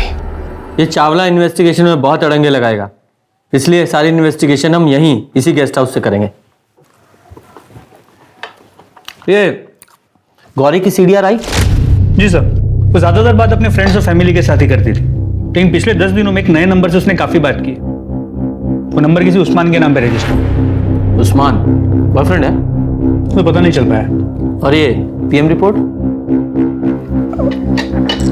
सर पहले खाना खा लीजिए फिर बताता हूँ। शर्मा बताओ। सर गौरी की मौत 28 तारीख की सुबह 7 और 9 के बीच एक्सेसिव ब्लीडिंग से हुई है। उसके सिर पे मल्टीपल वुंड्स मिले हैं, बोतल से वार किया गया है, स्कल फ्रैक्चर है। और सर उसका रेप भी किया गया था, कॉन्डम्स यूज़ किए गए। और सर उसे मारने से पहले उसे बहुत टॉर्चर भी किया गया था। बॉडी पे सिगरेट से जलाए हुए वुंड्स मिले और सर प्राइवेट पार्ट्स पे कांच और चाकू के सॉफ्ट कट्स भी हैं। कोई इंसान ऐसा कर सकता है क्या? डिस्गस्टिंग। सर हमने गौरी का नंबर ट्रेस पे डाला था। लेकिन चावला तो कह रहा था कि गौरी का नंबर बंद है। हाँ सर, पर लास्ट ऑन लोकेशन मिली है, टीकरी बॉर्डर के आगे जंगल है वहाँ। तुम दोनों वहाँ जाओ, पूरे एरिया को अच्छे से स्कैन करो और चाहो तो हेल्प के लिए अपने कांस्टेबल बुला लो। तब तक मैं ये उस्मान का पता लगाता हूँ। सर ये एक बहुत ही मुश्किल केस था, ना सिर्फ इसलिए क्योंकि गौरी की बहुत भयानक तरीके से मौत हो चुकी थी, बल्कि इसलिए भी क्योंकि 2 पुलिस टीम्स आमने सामने खड़ी थी और उनके कारण इस केस को सुलझाने में बहुत देर हो चुकी थी। अभी तक पुलिस की सस्पेक्ट लिस्ट में से किसी ने कन्फेशन नहीं किया था और सारे सबूत भी सर्कमस्टेंशियल थे। उसी बीच पुलिस को एक गवाह मिलता है, नेताजी, जिसका ये दावा है कि उसने गौरी और उसके किडनैपर्स को देखा। यही लड़की थी, किसके साथ थी कुछ याद है? सब बता देंगे, पहले हमको जो चाहिए वो दो। क्या चाहिए तुझे? 4 में तो चढ़ जाएगी। 3 बोतल। अरे बेवड़े, पुलिस वाले से इलीगल दारू मांगता है? हाँ दूं क्या? अरे साहब, हमारा नाम नेताजी ऐसे थोड़ी पड़ा है, हमारा तो मुंह ही खुलता है दारू से।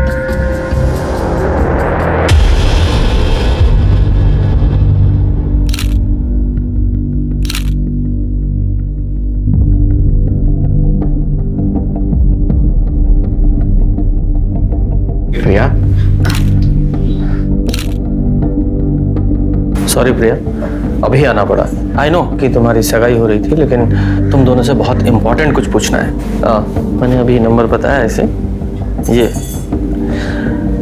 किसी उस्मान का नंबर है। पिछले 10 दिनों से गौरी की इससे बहुत बार बात हुई है। किसी बॉयफ्रेंड का चक्कर तो नहीं है? नहीं, आप लोगों से इसलिए पूछ रहा हूँ क्योंकि लड़कियाँ इस तरह की बातें अक्सर अपनी फ्रेंड्स के साथ शेयर करती हैं, पेरेंट्स के साथ नहीं। नहीं सर, गौरी अपनी लाइफ में बहुत ज़्यादा फोकस थी। इनफैक्ट हम सब जानते थे कि वो 28 साल की होने से पहले शादी तक नहीं करना चाहती थी। हाँ सर, अभी हाल फिलहाल किसी लड़की ने उसे अप्रोच नहीं किया था। उसके ऑफिस में सब कुछ ठीक था? हाँ, अगर ऐसा कुछ होता है वो मुझे ज़रूर बताते हैं, हम साथ में ही काम करते हैं। वो हमेशा अपने बॉस की और अपने काम की तारीफ ही किया करती थी। सर गौरी की लाइफ में सिर्फ एक ही प्रॉब्लम थी, गरीबी। और उसकी लाइफ में सिर्फ एक ही एम था, अपनी फैमिली की गरीबी को हटाना। लेकिन कोई तो है ऐसा जिसने गौरी को ही हटा दिया। हाँ साहब, गाड़ी में थी लड़की, इसी रास्ते से वो लोग गए और आगे जंगल पड़ता है, चल गए। इस बेवड़े का विश्वास भी कैसे कर सकते हैं? हाँ सर, शर्मा, उस्मान का पता चल गया है। वो गौरी का कोई बॉयफ्रेंड नहीं है, बल्कि उसके घर में काम करने वाला एक कड़िया है, और किडनैपिंग से एक दिन पहले उसका गौरी से झगड़ा भी हुआ था। एड्रेस भेज रहा हूँ, जल्दी आ जाओ। जी सर। चलो।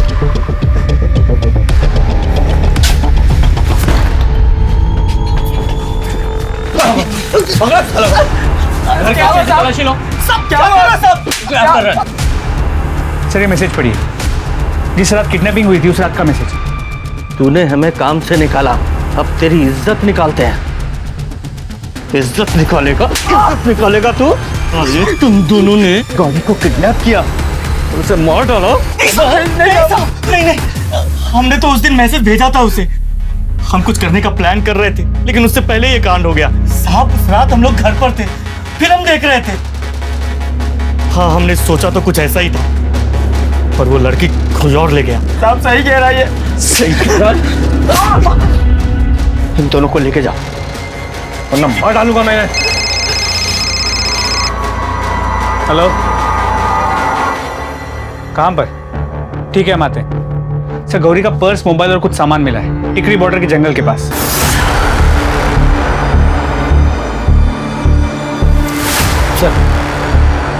सर ये मोबाइल, ये पर्स और वो सलवार मिला। ये देखिए सर, दारू की बॉटल्स और यूज कंडोम। ये मोबाइल, ये साइबर सेल में भेजो। ये सलवार और ये यूज कॉन्डोम, ये बहुत इंपॉर्टेंट है। इन पर जरूर सीमेन के ट्रेसेस होंगे। इनको डीएनए टेस्ट के लिए भेजो और उस्मान और भोला वर्कर से मैच कराओ।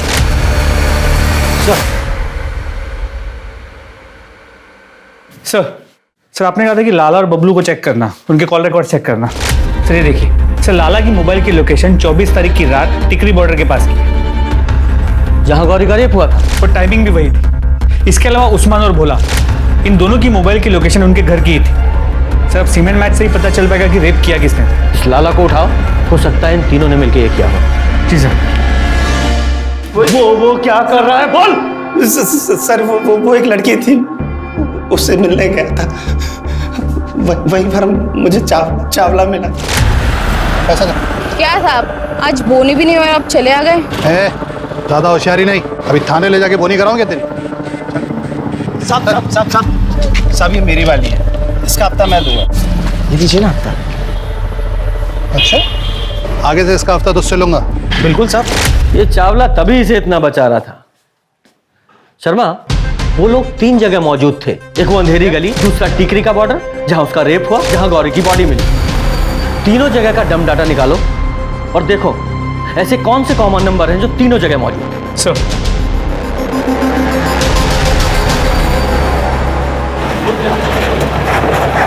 क्या हुआ मैडम, निकल गई ना आपकी दोस्त? बोला था ना, लड़कियों को ज्यादा तेवर नहीं दिखाने चाहिए, यही होता है।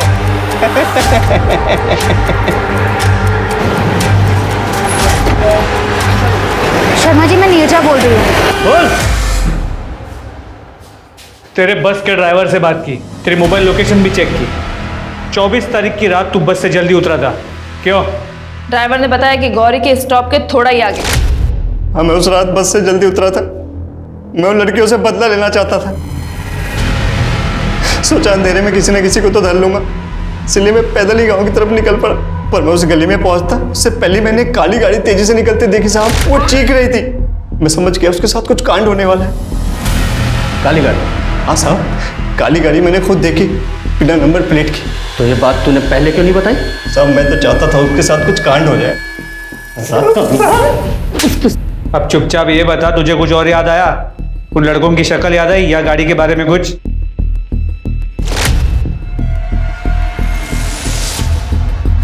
शक्ल तो याद नहीं आ रहा है। हाँ, वो गाड़ी में ना ऐसा कुछ टी बना था। टी? हाँ। वो टूर्स एंड ट्रेवल्स वाला टी? हाँ, ऐसा ही होगा।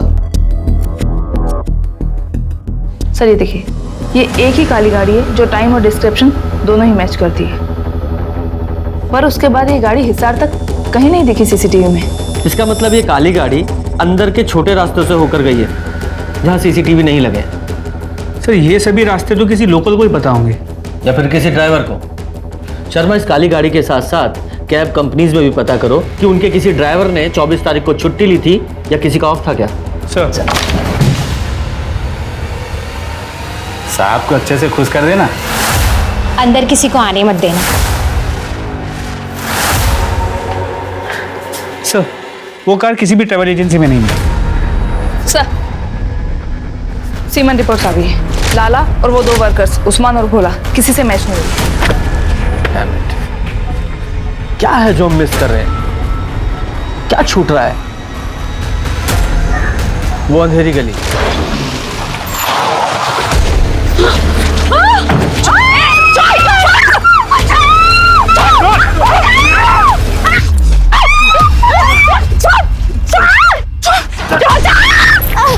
स्टॉप स्टॉप,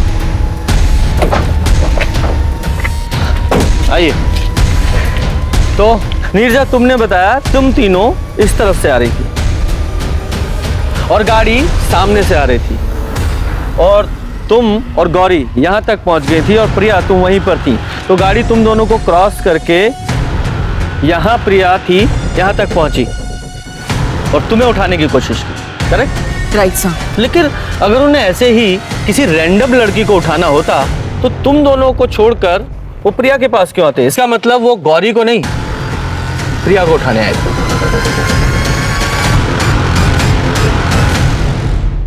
प्रिया, तुम इन दोनों को छोड़कर भाग क्यों गई थी? क्या तुम किडनैपर को पहचानती हो? नहीं सर, मैं जानबूझकर नहीं भागी थी। मैं बहुत ज्यादा डर गई थी। मुझे जब उन लोगों ने छोड़ दिया तो मैंने पीछे मुड़कर देखा ही नहीं, बस घर की तरफ मैं भाग गई। लेकिन फिर भी हम इसी एंगल पर रहे कि वो लोग प्रिया को ही उठाने आए थे। तो प्रिया, क्या तुम बता सकती हो कौन ऐसा कर सकता है? मतलब तुम्हारा कोई एक्स बॉयफ्रेंड है या कोई और लड़का? नहीं सर, मेरा कोई बॉयफ्रेंड नहीं है। घर वालों ने शादी के लिए कुछ लड़के देखे और राहुल से तो मेरी सगाई भी हो गई है। राहुल पहला लड़का था जिससे तुम मिली थी? नहीं सर, मधुर था। घर वालों ने उसे पसंद किया था, पर फिर बाद में पता चला कि मधुर को कोई और लड़की पसंद आ गई है। मधुर? सर मैं प्रिया से खुद शादी नहीं करना चाहता था, तो मैं उससे कोई बदला क्यों लूँगा? मैंने इस रिश्ते को मना किया था। क्यों मना किया था? कोई खास बात? सर ये फोटो किसी ने मुझे कुरियर की थी।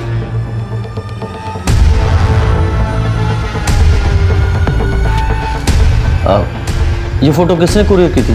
पता नहीं सर, कुरियर वाले को कॉल करके पूछा तो उसने बताया कोई नहीं आता उसके यहाँ। लगता है ये फोटो किसी ने ऐसे ही मेरे ऑफिस के सामने छोड़ गया था मेरा नाम लिखकर। ये प्रिया का फियांसे राहुल, इसका क्या फैमिली बिजनेस है? सर 2-3 लॉज हैं उसकी दिल्ली में।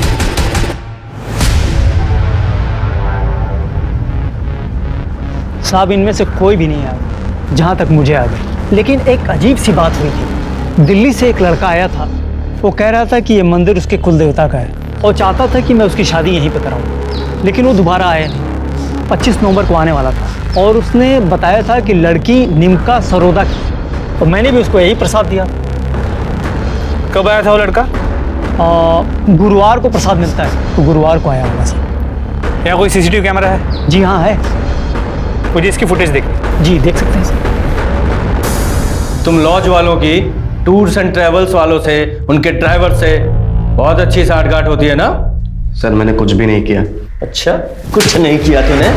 अपना फोन अपने लॉज में छोड़ दिया ताकि तुझे एलिबाई मिल सके? तेरे जैसे क्रिमिनल्स को भगवान भी माफ नहीं करता है। ये देख, ये फोटो उसी कार के अंदर से ली है ना जिसमें गौरी को किडनैप किया गया था? फोटो देख रहा है? और ये फोटो में प्रसाद का पैकेट दिखाई दे रहा तुझे? इसी से फंसा है तू। अब बोल। सर प्रिया ने मुझे शादी के लिए मना कर दिया था क्योंकि उसे कोई सरकारी नौकरी करने वाला लड़का मिल चुका था। लेकिन प्रिया से पहले मैं मिला था। मैं शादी करना चाहता था उससे, लेकिन नहीं। तो मैंने सोचा कि मैं इसका किडनैप कर देता और फिर इसका रेप भी कर दूंगा। रेप करने के बाद तो मुझे मना नहीं कर सकती थी ना शादी के लिए। औरतों की इज्जत पे जो बात आ जाती है सर, फिर मैंने सोचा था कि मैं उससे शादी करूंगा और उसे रानी की तरह रखूं। साले, औरत की इज्जत तेरे से होती नहीं है और तू उसको रानी बना के रखता। बोल बोल, गौरी को क्यों मारा इतनी बेरहमी से? अरे गौरी को उठाने का तो हमारा प्लान भी नहीं था। हम वहां पे प्रिया को ही उठाने गए थे, लेकिन ये सिराज और विवेक ड्राइवर है, ड्राइवर मतलब येड़े दिमाग के आदमी है, उसका दिमाग खराब हो गया। प्रिया तब तक भाग चुकी थी वहां से, तो इन्होंने गौरी को ही उठा लिया। अब बोल। सर उसने मुझे मारने की जरूरत की थी, मुझे बहुत गुस्सा है। हम तो वैसे भी उसे जिंदा नहीं छोड़ना चाहते थे सर, लेकिन उसने मुझे मार के अपनी मौत थोड़ी जल्दी बुला ली थी बस। अगर कानून से मेरे हाथ बंधे नहीं होते ना, तो गौरी की एक एक चोट का बदला लेता मैं तुझसे। अच्छे से तोड़ाई करो इनकी, फिर कोर्ट में पेश करना। ईगो की वजह से दुनिया में न जाने कितने क्राइम्स होते हैं और कितने ही रिश्ते टूटते हैं। किस तरह के लड़के के साथ शादी हो ये एक लड़की और उसके घर वाले तय करते हैं। जैसे कि जब लड़का लड़की ढूंढने के लिए निकलता है तो लड़की लंबी होनी चाहिए, पतली होनी चाहिए, पढ़ी लिखी हो, कम पढ़ी हो, नौकरी पेशा हो या घरेलू, ये सब डिमांड्स होती है ना। वैसे ही अगर लड़की वाले कुछ इसी तरह के गुण चाहें कि लड़का सरकारी नौकरी करता हो, तो उसमें क्या बुरा है। अपनी पसंद सामने रखना गलत बात नहीं है, लेकिन ये बात किसी के ईगो को अच्छी नहीं लगती। राहुल की ईगो उस पर इस तरह हावी हो गई, उसने सोचा कि वो प्रिया को किडनैप करके उससे शादी कर लेगा और उसके बाद वो कहाँ जाएगी। और सिराज की ईगो तब हावी हुई जब गौरी ने प्रिया को बचाने की कोशिश की, और फिर उसने गौरी से किस तरह से बदला लिया ये तो आपने देखा ही। हम अक्सर समाज को सुधारने की बात करते हैं, पर असल में हम दूसरों को सुधारने की बात करते हैं। कभी कभी अपने अहम को छोड़कर दूसरों की अहमियत समझना भी जरूरी है। गौरी की कहानी के बाद क्या समाज में कोई बदलाव होगा पता नहीं, पर हमारी कोशिश जारी रहेगी जुर्म और उसका सच दिखाने की। तो चलिए, मैं दिव्यांका त्रिपाठी दहिया अब लेती हूँ आपसे विदा। फिर मिलूंगी एक नए सच्चे केस के साथ। तब तक देखते रहिए क्राइम पेट्रोल सतर्क, विमेन अगेंस्ट क्राइम। एक औरत पर वार, अब हर औरत का भार। जय हिंद। क्राइम पेट्रोल के और भी दिलचस्प कहानी देखने के लिए हमारे चैनल को सब्सक्राइब करें और बेल आइकॉन दबाना न भूलें।